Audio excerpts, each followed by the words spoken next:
Queen Elizabeth I was one of the most important and famous rulers in English history.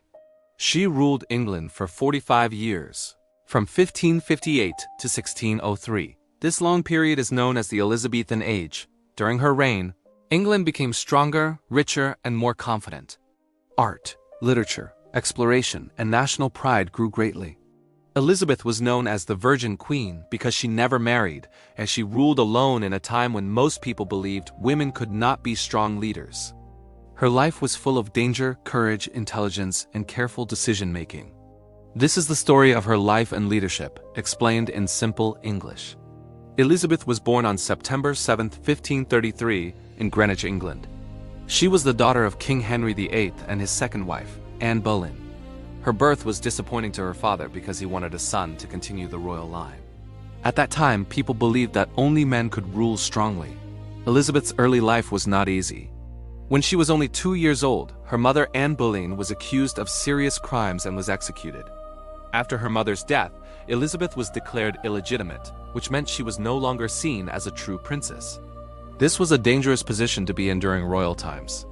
Even though Elizabeth lost her mother early, she received an excellent education.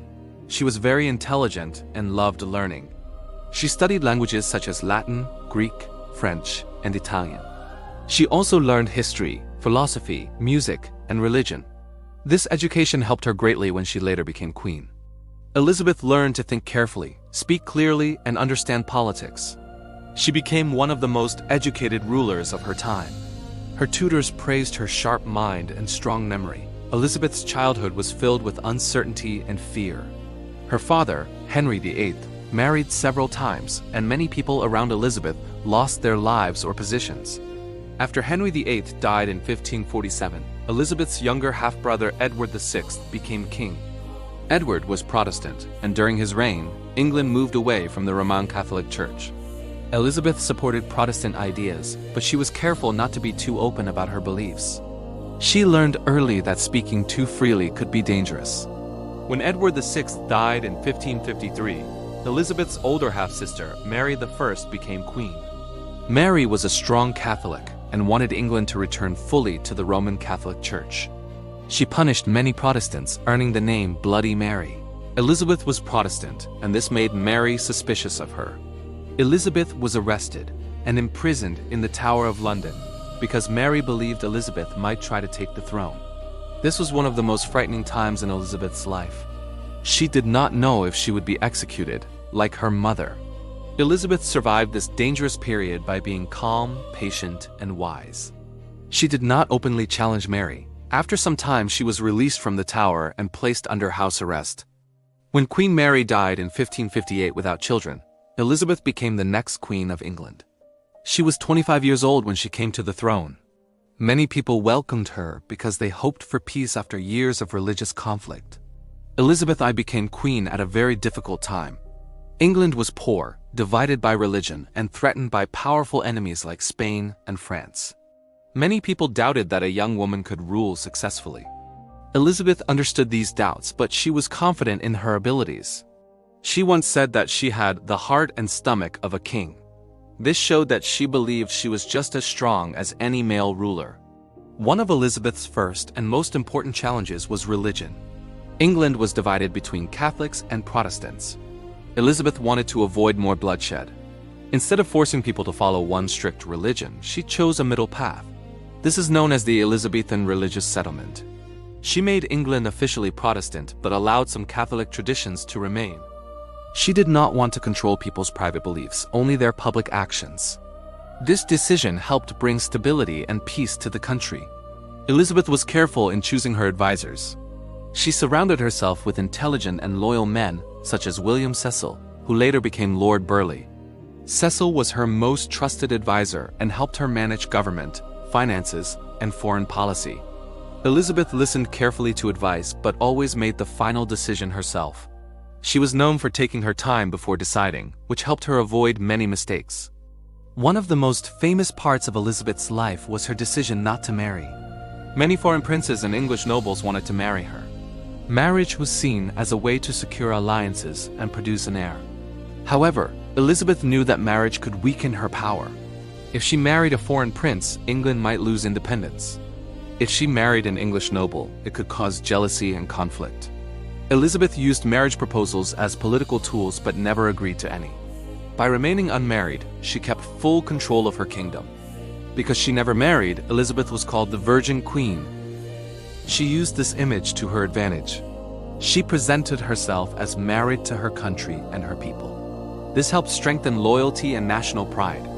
However, her lack of an heir also created uncertainty about who would rule after her death. Elizabeth avoided discussing her successor, as she believed it could threaten her authority. Elizabeth's reign is especially famous for the growth of culture and learning.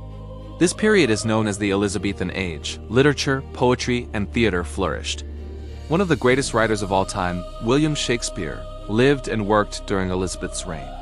His plays were performed in London theaters and enjoyed by people of all classes. Music, art, and education also developed greatly. Elizabeth herself loved music, poetry, and dancing, and she supported artists and scholars.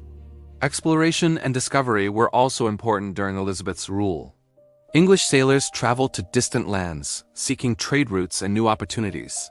Sir Francis Drake became famous for sailing around the world and for attacking Spanish ships. These voyages brought wealth and knowledge to England. They also increased competition with Spain, which was the most powerful nation in Europe at the time. Spain was ruled by King Philip II, a strong Catholic ruler who disliked Elizabeth's Protestant England. Tensions between England and Spain grew for many years. England supported Protestant rebels in the Netherlands, which were under Spanish control. English sailors also attacked Spanish ships carrying treasure from the Americas. These actions angered Philip II and led to war. The most famous military event of Elizabeth's reign was the defeat of the Spanish Armada in 1588. The Spanish Armada was a large fleet sent by King Philip II to invade England and overthrow Elizabeth. The Spanish believed they were strong and would easily defeat England. However, the English navy was faster and more flexible. Bad weather also damaged the Spanish ships. Many Spanish vessels were destroyed or forced to retreat. Before the battle, Elizabeth gave a famous speech to her soldiers at Tilbury. She said that although she had the body of a weak woman, she had the heart and courage of a king. This speech inspired her people and showed her strong leadership. The defeat of the Spanish Armada was a great victory for England. It increased national pride and proved that England could stand up to powerful enemies. After the Armada, England became more confident on the world stage. Trade expanded, and England continued to grow as a naval power. However, Elizabeth's later years were not easy. The country faced economic problems, poor harvests, and rising prices. There were also rebellions and plots against the Queen, often supported by Catholic enemies. One of the biggest threats to Elizabeth was Mary, Queen of Scots. Mary was Elizabeth's cousin and had a strong claim to the English throne. She was Catholic and became a symbol of hope for Catholics who wanted Elizabeth removed. Mary was imprisoned in England for many years. Despite Elizabeth's hesitation, Mary was eventually executed in 1587 after being linked to plots against the Queen. This decision was very difficult for Elizabeth, but she believed it was necessary for the safety of her kingdom. Elizabeth's health declined as she grew older. Many of her trusted advisors and friends died, and she became more isolated. She wore heavy makeup and elaborate clothing, partly to hide signs of aging and partly to maintain her royal image. Despite personal sadness, she continued to rule until the end of her life. Queen Elizabeth I died on March 24, 1603, at the age of 69. She had ruled England for nearly half a century. Her death marked the end of the Tudor dynasty. She was succeeded by James VI of Scotland, who became James I of England. This united the crowns of England and Scotland. Elizabeth's legacy is one of strength, intelligence, and balance. She ruled during a time of great danger but managed to keep England stable. She avoided unnecessary wars, handled religious conflict wisely, and inspired loyalty among her people. She proved that a woman could be a powerful and successful ruler in a male-dominated world. Today, Queen Elizabeth I is remembered as one of England's greatest monarchs. Her reign helped shape modern England. She left behind a nation that was stronger, more united, and more confident than when she began. Her life story continues to inspire people around the world as an example of courage, wisdom, and leadership.